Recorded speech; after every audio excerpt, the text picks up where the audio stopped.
Sunday,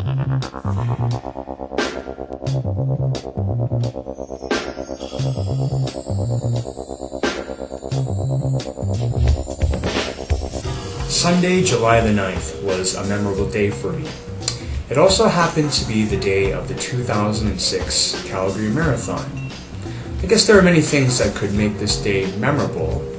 I could talk about how this race, as it coincides with the Calgary Stampede, was started off by the race official who fired a long-barrel shotgun into the air.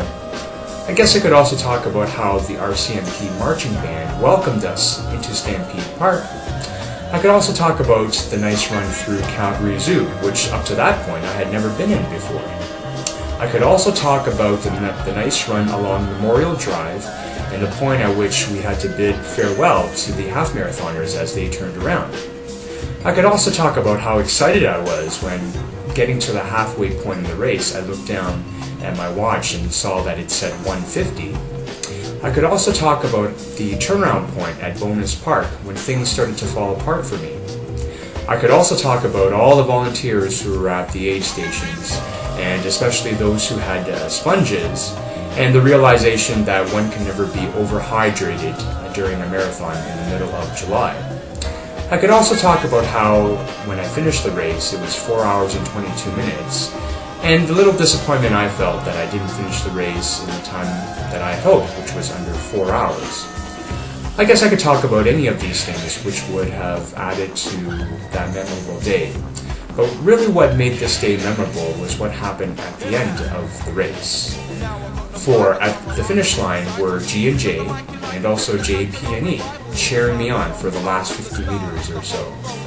Words can't really describe the phenomenon of how one can so easily forget the pain caused in the last 4 hours when you realize that those you are familiar with are there encouraging you on. In the business world, there's a concept known as leveraging. And good leveraging is when you can use small amounts of inputs to create a significant outcome. Well, in this case, I think it was leveraging of good leveraging. And a lot of times when it comes to friendships and relationships, we tend to forget that it doesn't take a whole lot of effort or time to do something which will have eternal lasting effects. Whether it's an email of encouragement or standing there at the finish line just cheering you on. And in this case, it just reminds me that those who are familiar to me, my friends and family, my community, are also running the race with me, so that I'm not really running alone. And it certainly helps that we had an amazing dim sum meal afterwards as well.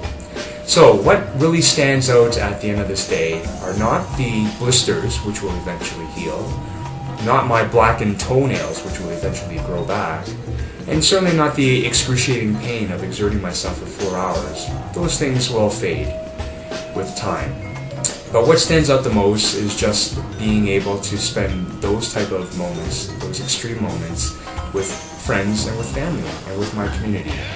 Oh, and by the way, congratulations does go out to G&J, who welcomed Megan Midori into the world on Friday, July the 21st.